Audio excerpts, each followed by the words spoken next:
The flames rose higher with every passing second. Luxury curtains burned like paper. Crystal chandeliers crashed onto the marble floor. Smoke swallowed the billionaire's mansion.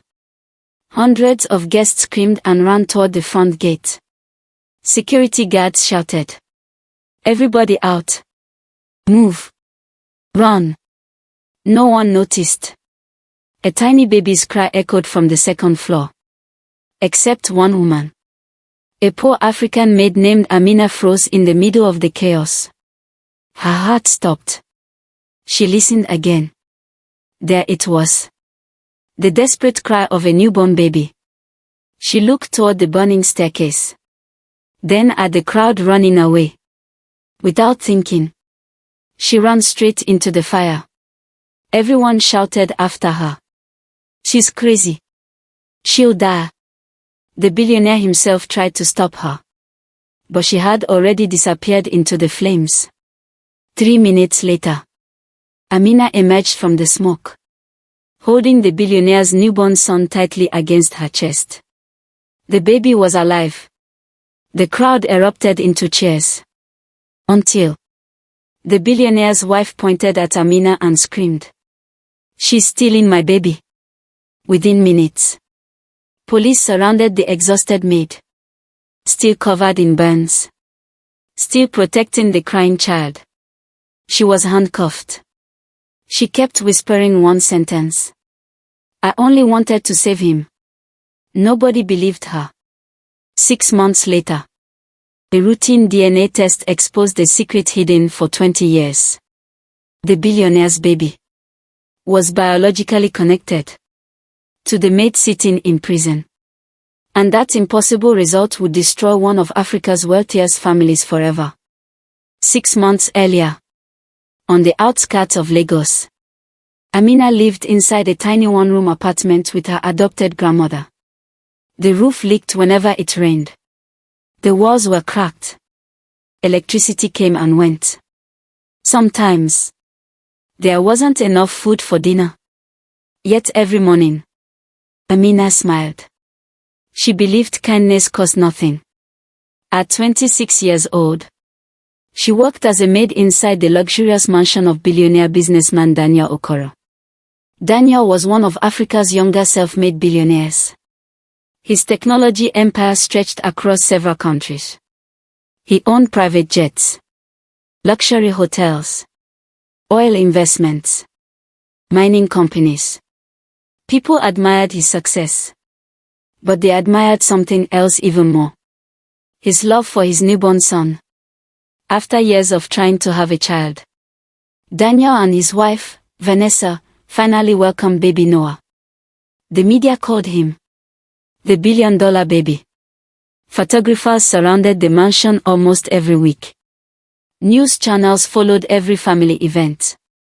To the outside world, they looked perfect. Only the servants knew the truth. Daniel was kind, respectful, honest. Vanessa was something entirely different. She treated servants like furniture. Nothing was ever good enough. One broken glass, one wrinkle in a curtain, 1 minute late, and someone lost their job. Among all the servants, she hated Amina the most. Not because Amina made mistakes. Because Daniel respected her. He often thanked her for caring for baby Noah. He once told the staff, "Amina treats my son with more love than many people treat their own family." Vanessa never forgot those words. Jealousy slowly poisoned her heart. Unlike the other maids, Amina never dreamed about becoming rich. Every month, she quietly sent most of her salary to the woman who had raised her. Mama Grace wasn't her real grandmother. She had found Amina abandoned outside an old church 20 years earlier, wrapped in a faded blue blanket. No name. No parents. No birth certificate. Only a tiny silver bracelet engraved with one letter. A. Mama Grace always said, "God saved you for a reason." Amina smiled every time she heard those words. She had no idea how true they were. Baby Noah loved Amina. Whenever she entered the nursery, he smiled. He laughed. He reached his tiny hands toward her. Even the nannies joked. Maybe she has magic. Vanessa hated seeing it. One afternoon, she stormed into the nursery. Why is my son always smiling at you? Amina lowered her head. I don't know, Mom. Vanessa grabbed Noah from her arms. Stay away from him. Daniel walked in moments later. Vanessa. What's happening? She forced a smile. Nothing. I was just checking on Noah. Daniel looked at Amina. Thank you. You can continue. Vanessa's eyes filled with anger. From that day, she watched Amina constantly. A week later, the Okoro family hosted one of the largest charity galas in Lagos. Politicians, celebrities, business leaders. Hundreds of guests filled the magnificent mansion. Crystal chandeliers sparkled. A live orchestra played elegant music. Champagne flowed endlessly. Outside, fireworks exploded across the night sky. Inside the nursery, baby Noah slept peacefully. Amina quietly checked on him. She gently covered him with a soft blanket. Sweet dreams, little prince. She smiled and left. She had no idea those would be the last peaceful moments of the night. Near midnight, a loud explosion echoed through the mansion. Boom! Guests screamed. Smoke poured from the west wing. An electrical fire spread through expensive curtains. Within seconds, the entire first floor filled with thick black smoke. Fire alarms screamed. Security guards rushed inside. Everyone evacuate. Daniel grabbed Vanessa's hand. Run! The crowd pushed toward the exits. Chaos erupted. Broken glass covered the marble floors. People fought to escape. Outside, dozens of luxury cars filled the driveway. Guests gathered on the long coffin. Fire trucks raced toward the mansion. Daniel looked around frantically. Where's Noah? Silence. Vanessa's face turned white. The nursery. It's upstairs. Daniel tried to run back inside. Security guards held him. You'll die. He fought desperately. My son. Let me go. The flames had already consumed the staircase. No one could enter. No one. Except Amina. She heard something no one else noticed. A baby's cry. Weak. Frightened. Still alive. She looked at the burning mansion. Everyone else looked away. Without saying a word, she covered her mouth with a wet cloth and sprinted into the fire. The heat burned her skin instantly. Smoke blinded her. The ceiling cracked above her. Burning wood crashed around her. She climbed the collapsing staircase. One step at a time.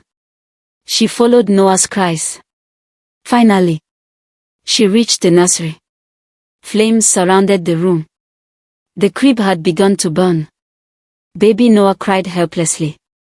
Amina wrapped him inside a thick blanket, held him tightly against her chest, and whispered, I've got you. You're safe now. As she turned toward the door, a burning beam crashed behind her. The only exit was blocked. Smoke filled her lungs. She could barely breathe. Looking around desperately, she spotted a nearby window. Without hesitation, she kicked it open. Glass shattered. Holding Noah tightly, she climbed onto the ledge. Below, firefighters spread a rescue cushion. The crowd gasped. Daniel screamed. No. Amina closed her eyes and jumped. The rescue cushion absorbed the impact. Firefighters rushed toward her. She protected Noah with her own body. The baby never suffered a single scratch. Cheers erupted. Daniel ran toward them with tears in his eyes. "My son." Before he could reach them, Vanessa pushed through the crowd. She looked at Amina, holding Noah close. Something dark flashed across her face. Then she screamed loud enough for everyone to hear. "Stop her. She's kidnapping my baby." The cheering stopped instantly. Police officers rushed forward. Confused firefighters stepped aside. Amina stared in disbelief. "What?" "I saved him." Vanessa pointed at her. "She planned this. She started the fire. Arrest her." Without asking questions, the police handcuffed Amina. Daniel shouted, "There must be some mistake." But Vanessa cried dramatically. "I saw her. She wanted my baby."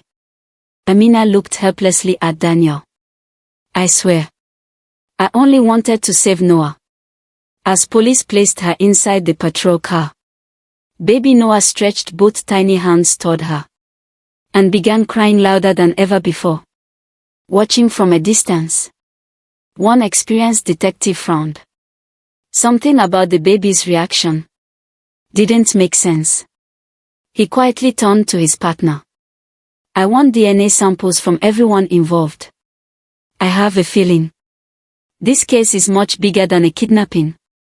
6 months passed. The newspapers had already forgotten Amina. To the public, she was nothing more than a maid who had supposedly tried to kidnap a billionaire's baby. Inside a cold prison cell, Amina replayed that terrible night over and over. She still remembered Noah reaching toward her.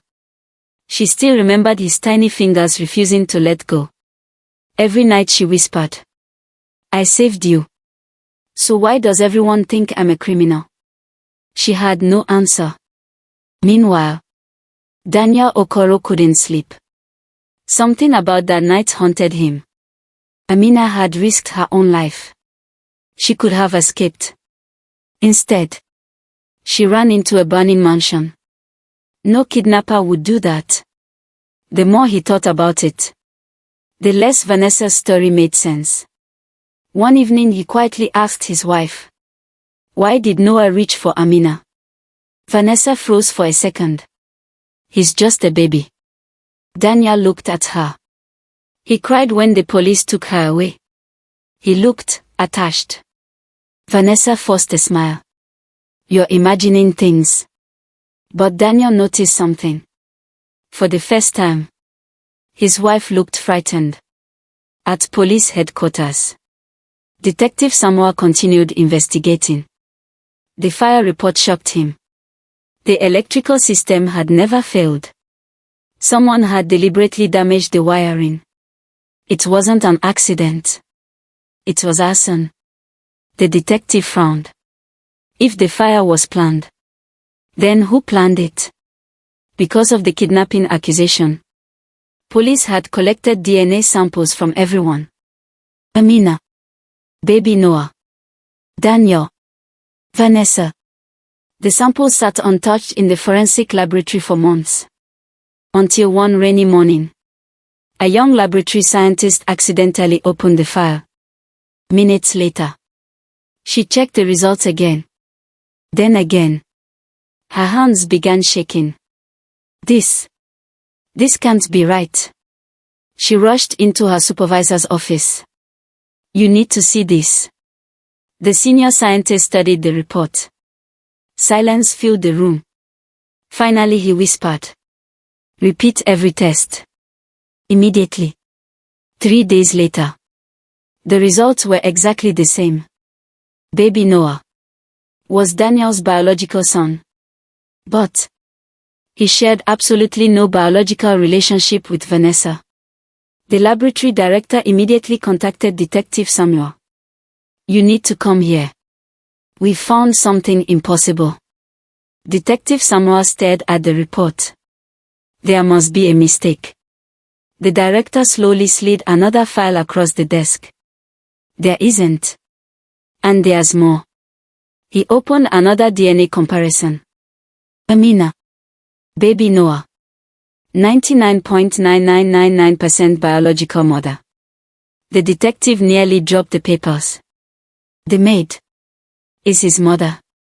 The laboratory director nodded slowly. There is no scientific doubt.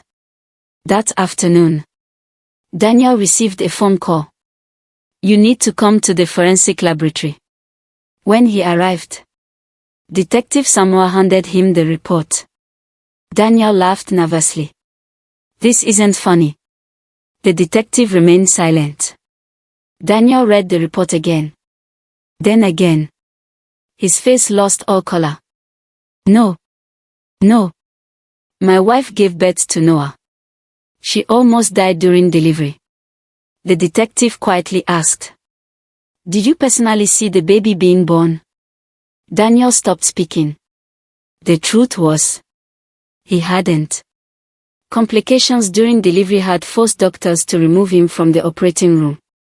When he returned, the nurses simply handed him a newborn baby. He had never questioned it. Until now. The detective reopened the 20-year-old hospital records. Many documents were missing. Several pages had disappeared.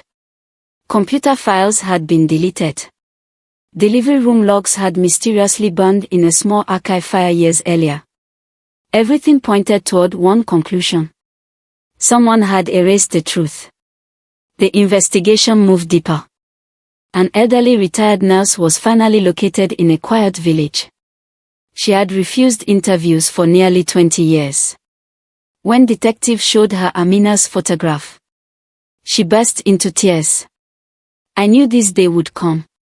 She confessed everything. 20 years earlier, 2 women had given birth on the same night. One, a poor young mother. The other, Vanessa. Vanessa's baby had died only minutes after birth. The poor woman's baby survived. When Vanessa learned the truth, she refused to accept losing her child. She screamed, "My husband must never know. He'll leave me." She offered the hospital administrator more money than anyone there had ever seen. Doctors refused. But one corrupt administrator accepted. That night, the babies were switched. The poor mother's newborn daughter disappeared.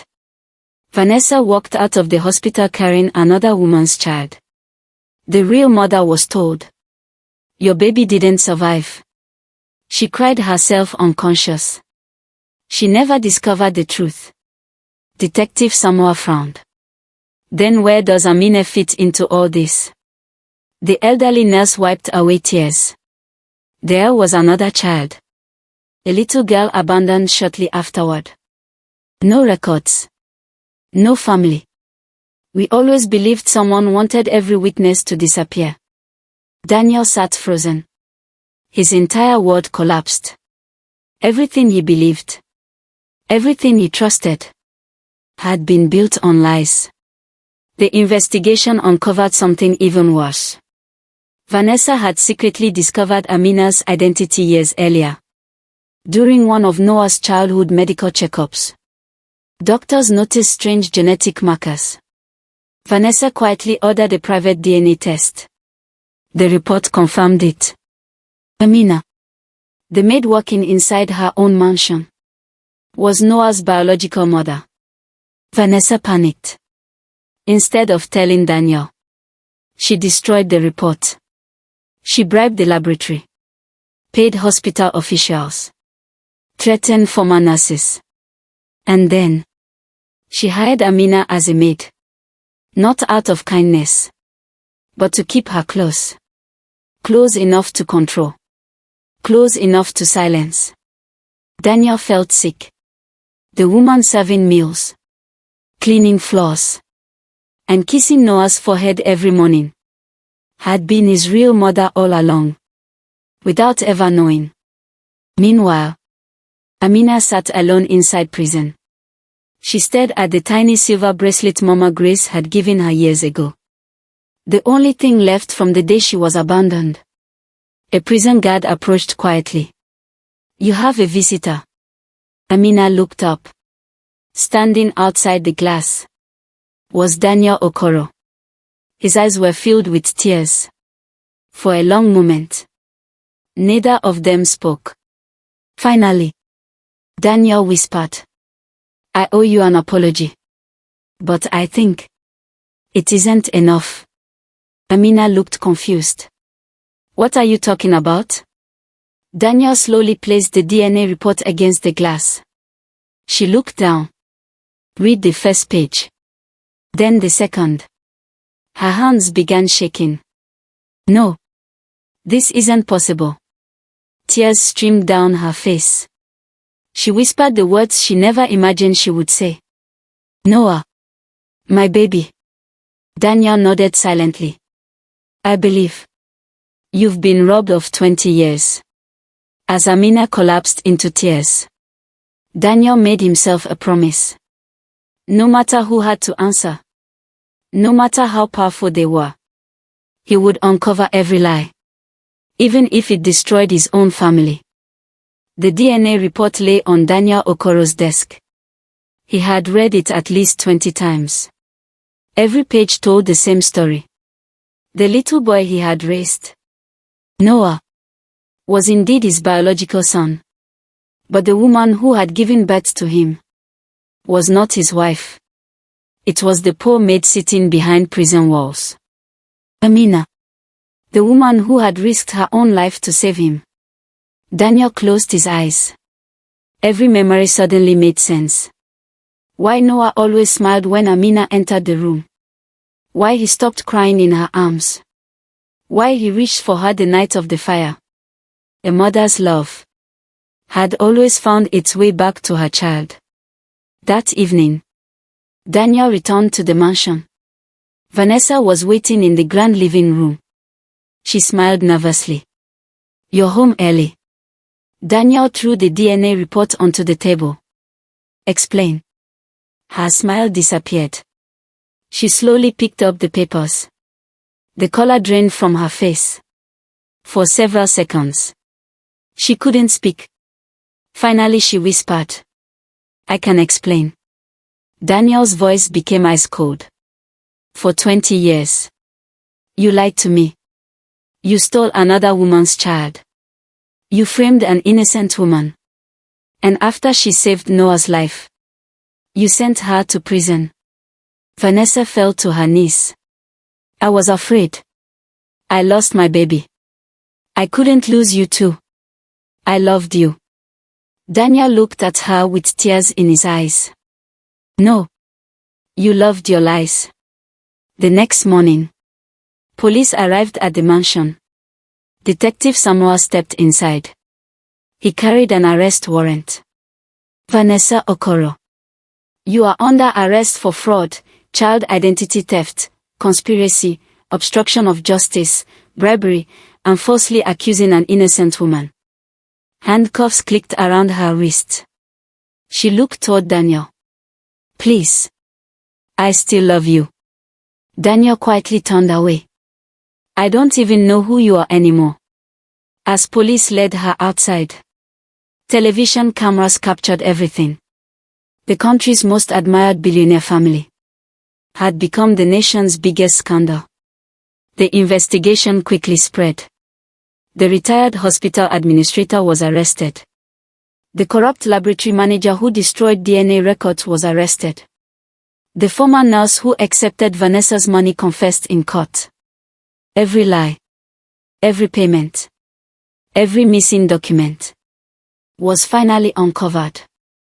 Justice had waited 20 years. But it had finally arrived.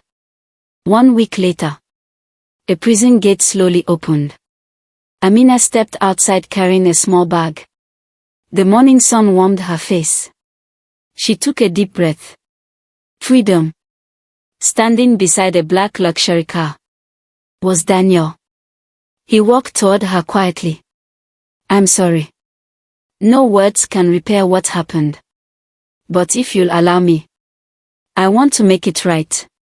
Amina looked at him. I don't want revenge. I only want my son. Daniel nodded. So do I. At the family mansion, little Noah sat in the garden playing with toy airplanes. He had no idea his life was about to change forever. Daniel knelt beside him. Noah, I want you to meet someone very special. The little boy looked up. His eyes widened. Amina. He ran as fast as his tiny legs could carry him. Without hesitation, he threw his arms around her. Mama Amina. Everyone froze. No one had ever taught him those words. No one had ever told him the truth. Yet somehow, his heart already knew. Amina fell to her knees. Tears poured down her face as she hugged him tightly. For 20 years, she had dreamed of having a family. Without knowing, she had been standing beside her own son almost every day. My baby, she whispered through tears. I'm so sorry. I didn't know. Noah gently touched her face. It's okay. The simple words broke every heart in the garden. Even the security guards quietly wiped away tears. Months later, the High Court issued its final judgment. Vanessa's marriage to Daniel officially ended. The judge declared every adoption document obtained through fraud invalid. The court legally recognized Amina as Noah's biological mother. Daniel retained his legal rights as Noah's father. The judge smiled warmly. The child deserves both parents. For the first time, the truth replaced the lies. Daniel saw the mansion where so much pain had happened. Together, he and Amina bought a beautiful estate surrounded by gardens, lakes, and trees. This house would never hold secrets. Only love. One evening, Noah laughed as Daniel taught him to ride a bicycle. Amina watched from the porch. She couldn't stop smiling. For the first time in her life, she felt home. One afternoon, Daniel invited Amina to the headquarters of the Okoro Foundation. The foundation had built schools, hospitals, scholarship programs across Africa. Hundreds of employees gathered inside the auditorium. Daniel walked onto the stage. For years, I believed leadership belonged only to those born into privilege. I was wrong. He looked toward Amina. The strongest person I have ever known is the woman who risked everything for a child she didn't even know was her own. The audience stood and applauded. Daniel continued. Today, I proudly appoint Amina Okoro as the new chairwoman of the Okoro Foundation. The room erupted into applause. Amina stood speechless. The woman who had once scrubbed the floors of the mansion would now lead one of Africa's largest charitable organizations. Under Amina's leadership, thousands of orphan children received homes. Single mothers received free education. Poor families received medical care. Every hospital funded by the foundation introduced strict newborn identity protection systems, so that no child would ever be stolen again. Whenever people asked why she worked so hard, she smiled softly. Because every child deserves to know who loves them. Several years later, a statue was unveiled outside the foundation headquarters. Not of a billionaire, not of a politician, but of a young maid carrying a baby through flames. At the base of the statue, a simple inscription read, "True greatness is measured by the lives you save, not the wealth you own." On Noah's 21st birthday, he stood beside Amina overlooking the city skyline. Mama, do you ever wish the past had never happened? Amina thought quietly. It stole many years from us. But it also taught me something. What? She smiled. No lie, no matter how powerful, can outrun the truth forever. Noah took her hand. And you'll never let go again. Amina squeezed his hand gently. Never.